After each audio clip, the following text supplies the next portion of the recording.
Yeah, so I'm not sure if this is going to work, but I'm just going to explain what I'm doing while I wait for anyone to turn up that wants to. So I had a video recorded that was for AQA Language Paper 2, last minute tips and tricks, and for some reason it just doesn't want to upload, and the exam's in like a day and a half from now. So I don't have time to figure out why it's not uploading or what's happened. So I decided to just do a live stream instead and just see if anyone turns up. So you can obviously watch this on the recording if no one does turn up.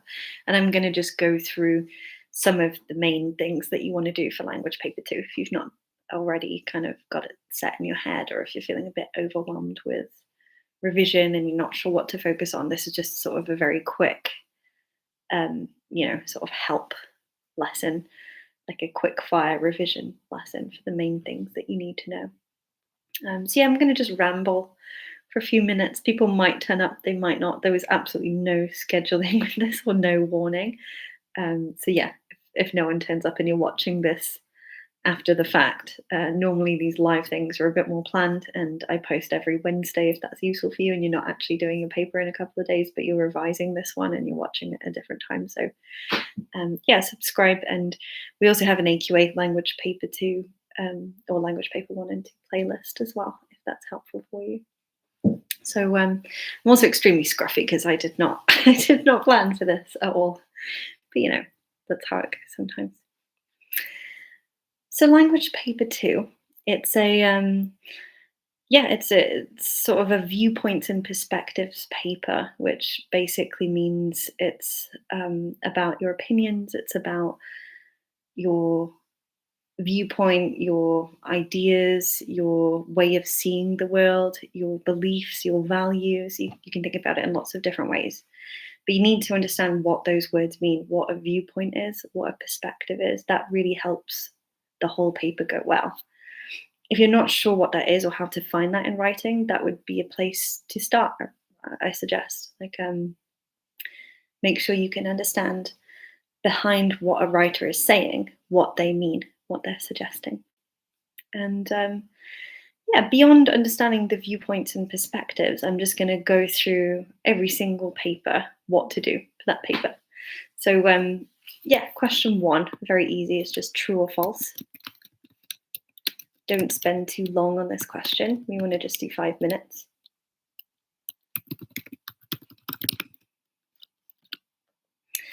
And question 2, you want to do what's called a comparative summary.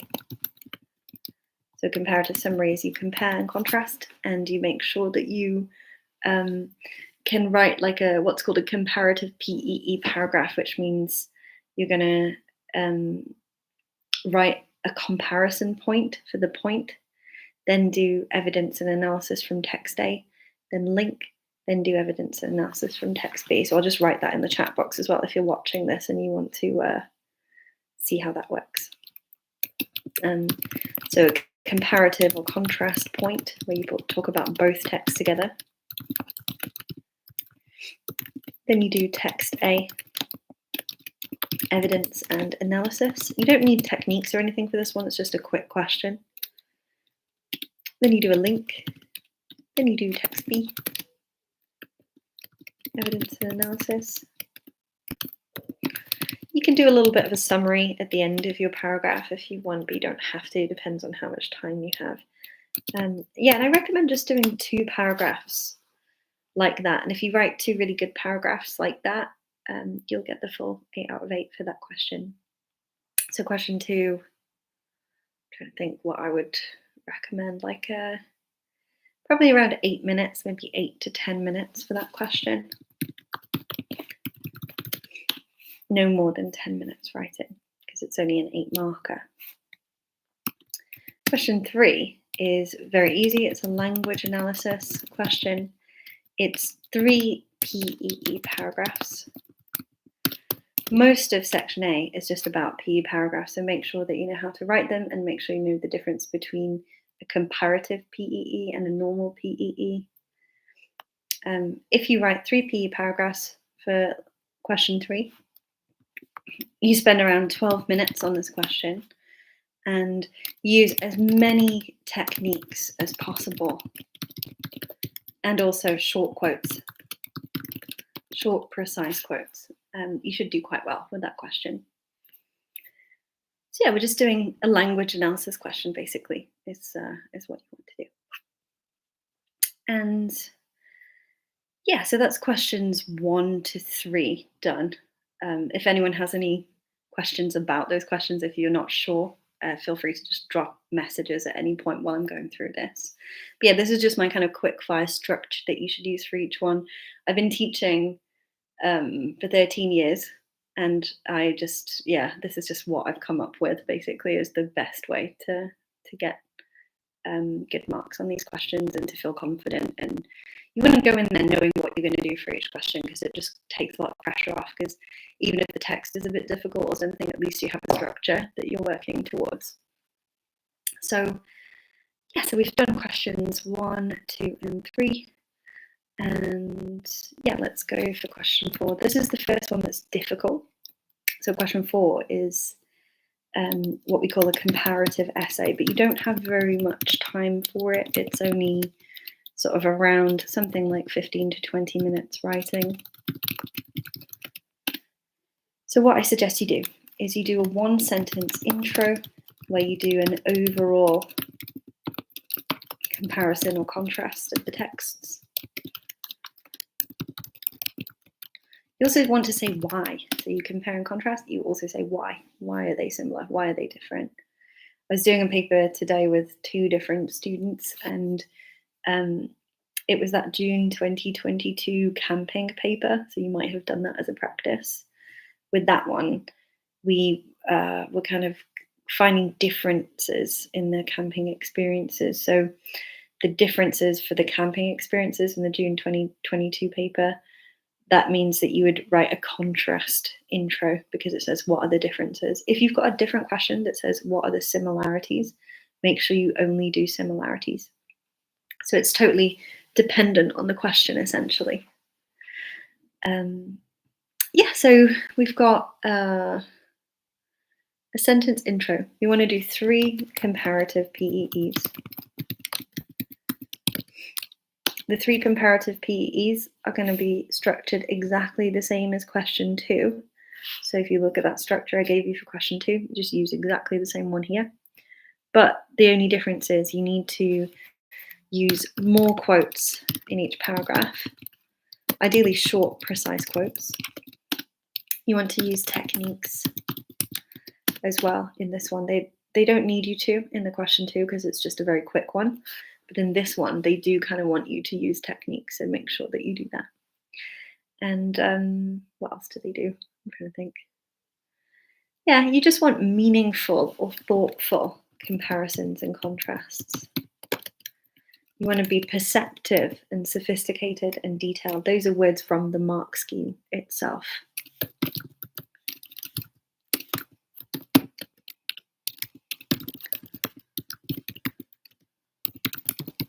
Those kinds of things, they basically just mean that you are thinking really deeply and you're quite sensitive to the writer's message or meaning or that kind of thing.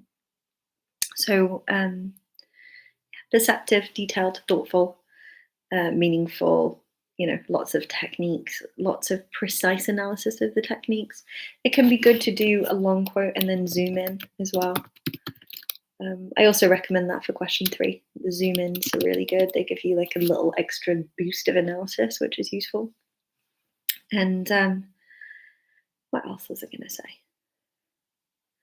Yeah, so we do an intro. We do 3 comparative PEEs, and then right at the end of that one, we do a single sentence conclusion as well.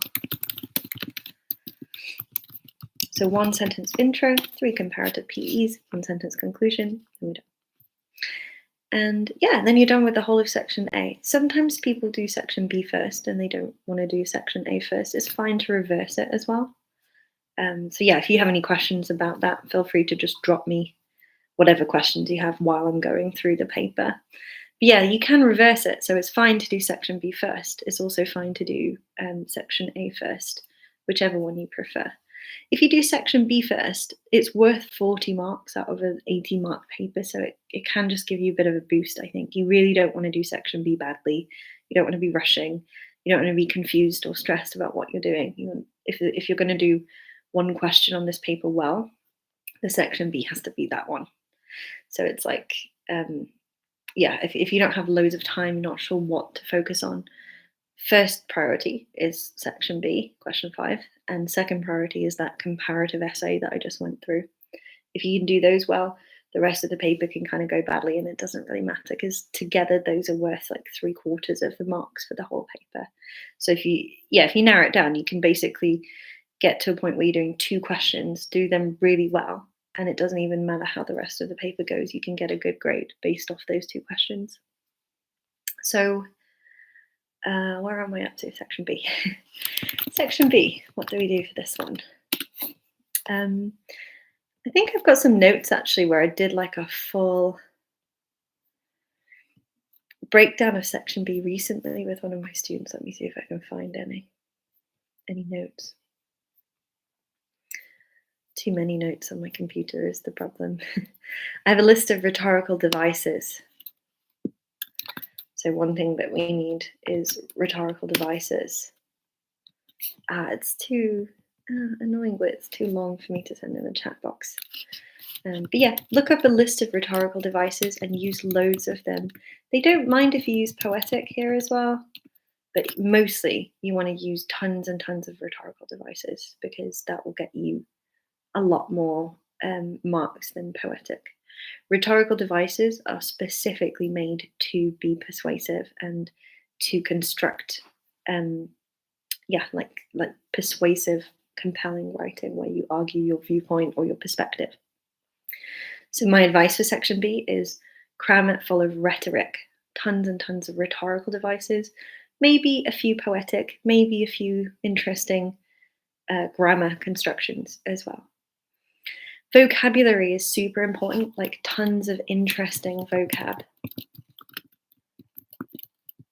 We definitely want to make sure that we're using powerful words and phrases, polysyllabic words and phrases, which means instead of saying good, say amazing, brilliant, wonderful, things that are longer, more complex, harder to spell.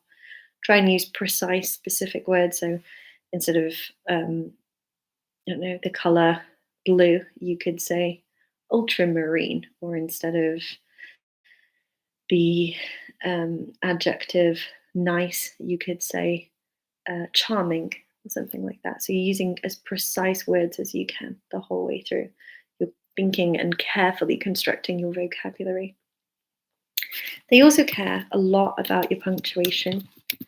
So make sure that you can use a full stop and a dash and a colon and a semicolon and brackets and question mark, exclamation mark, ellipsis, ... And think of speech marks as well. At some point, use dialogue. Trying to think if there's anything else.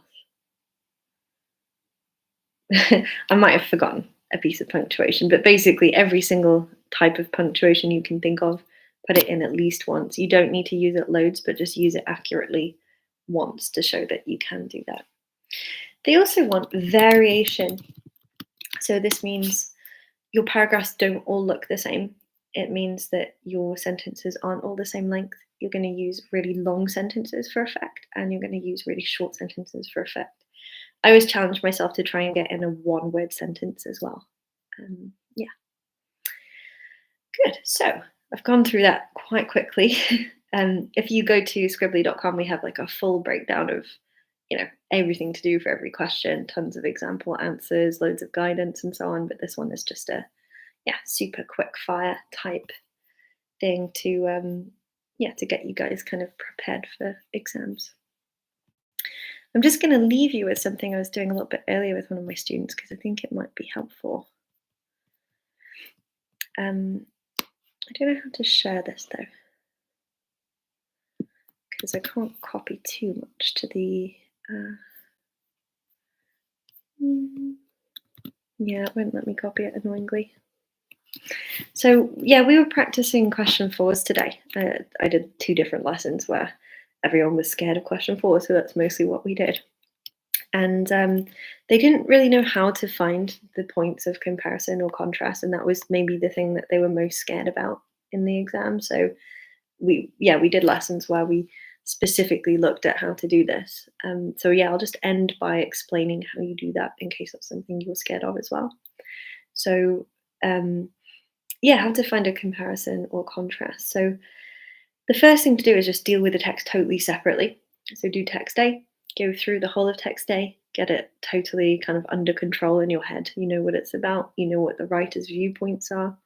Then once you've got a handle on text A, look at text B totally separately and then see what fits between them.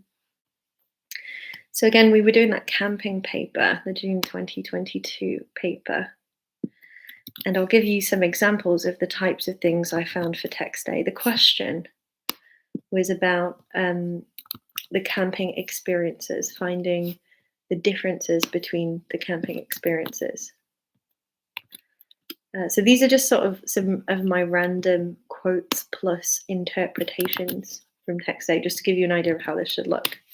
In the real exam, I would just sort of underline or circle the quote and then maybe write the word that I've put in capitals next to it. So I wouldn't write it all out, obviously, because you don't have time. But I was doing this on a computer, so that's why it looks like this. So you can see the first thing I'm doing is finding quotes that show that experience. But the second thing I'm doing is I'm trying to find a specific way to describe the experience, and that is what would then become my point of comparison or contrast. So yeah, let me just copy a couple more in. I did a lot. And then I actually overdo it, so you don't need to do as many as I do, but you do want to do, like if you're trying to find 3 points of comparison and contrast, maybe try and find 6 ideas in text A, and then 6 ideas in text B, and 3 of those should compare well. So if you just find 3 and you stop at 3, you might find that they don't really compare and contrast all that well, so you sort of over prepare a little bit while you're planning. And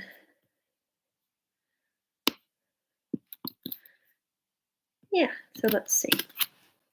So this is an example of some of the quotes I found, and some of the experiences of camping. So the first writer, she's not excited. She's kind of sad. She feels like going on holiday is a bit random. You have no idea what's going to happen, and especially going camping. She feels like it can be difficult, it can be physically taxing. She feels like over time, as they go to the same campsite every single time, it's just kind of getting worse every year. Like the quality of it is degrading. She feels like the weather can be bad or cold, but she does have some positive experiences as well. She enjoys throwing a stone across a lake.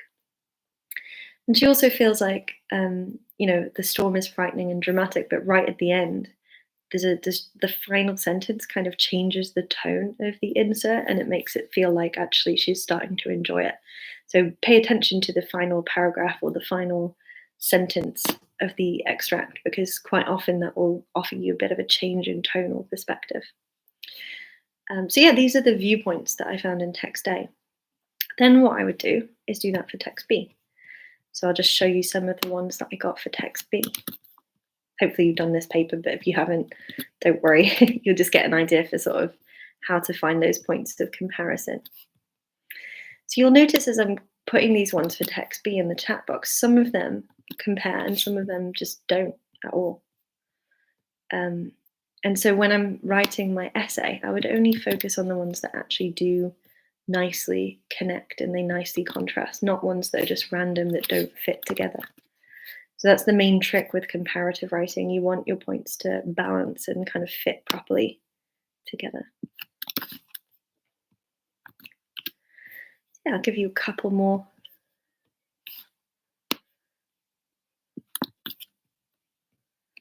I did a lot for text B for some reason, like even more than text A. I think I had a bit more time to do text B for some reason. Sometimes in text B, you'll notice I'll put similar experience. That's because I'm finding a point of comparison.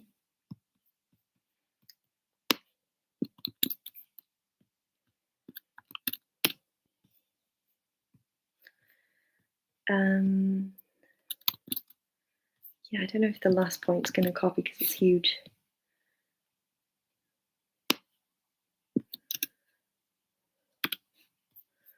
Yeah, I'll cut it down a little bit. Yeah, so you can see some of it contrasts really nicely.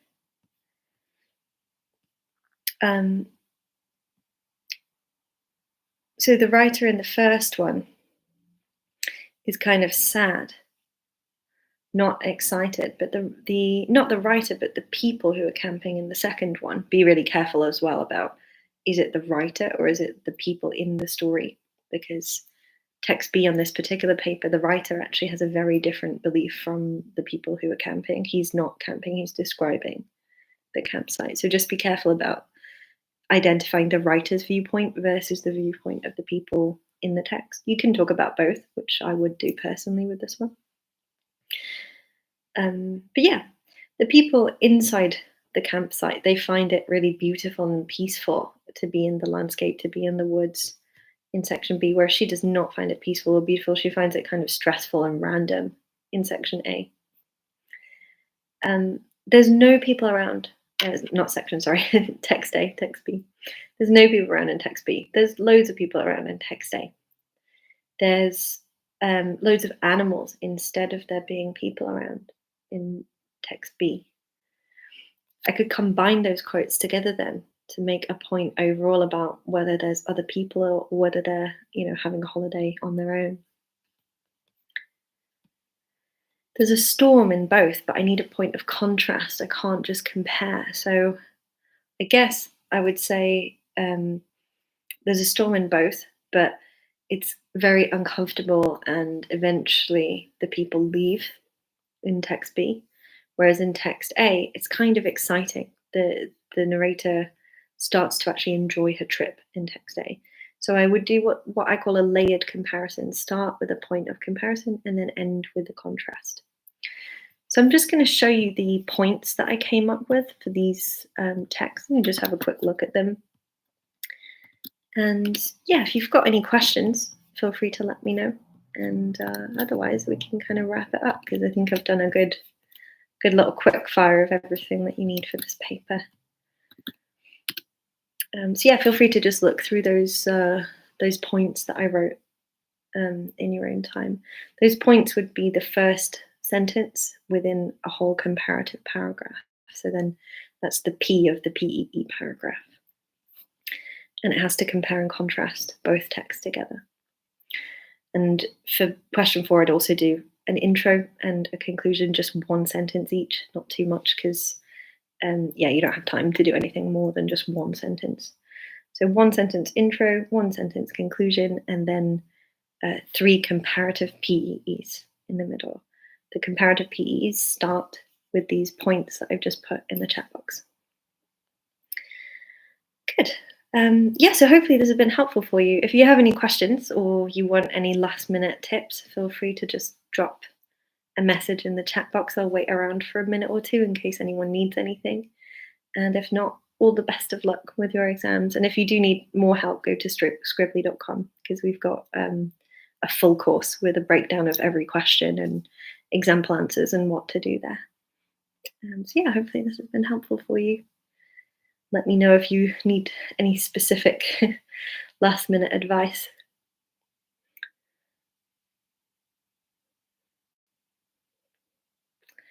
Yes, I'll just wait a minute or two, see if anyone has anything, and if not, we can sign off for today. Anyone who's joined just now, welcome. And if you've got any questions about language paper 2, we're just doing like a Q&A at the end of the session. So pop any questions that you have in the chat box. I'm a teacher. I've tutored, I don't know how many people, but like 13 years of tutoring with this, and I'm also an AQA examiner, so I mark papers for this exam. So if you guys need anything, I'm a good person to ask. If not, I'll say goodbye. Thank you very much for listening. Hopefully this is helpful. Even if the live has ended and you have questions, just drop me a comment and I'll reply to you hopefully before Friday. So yeah, all the best with your exams, and I'll see you guys soon in a future lesson. Bye for now.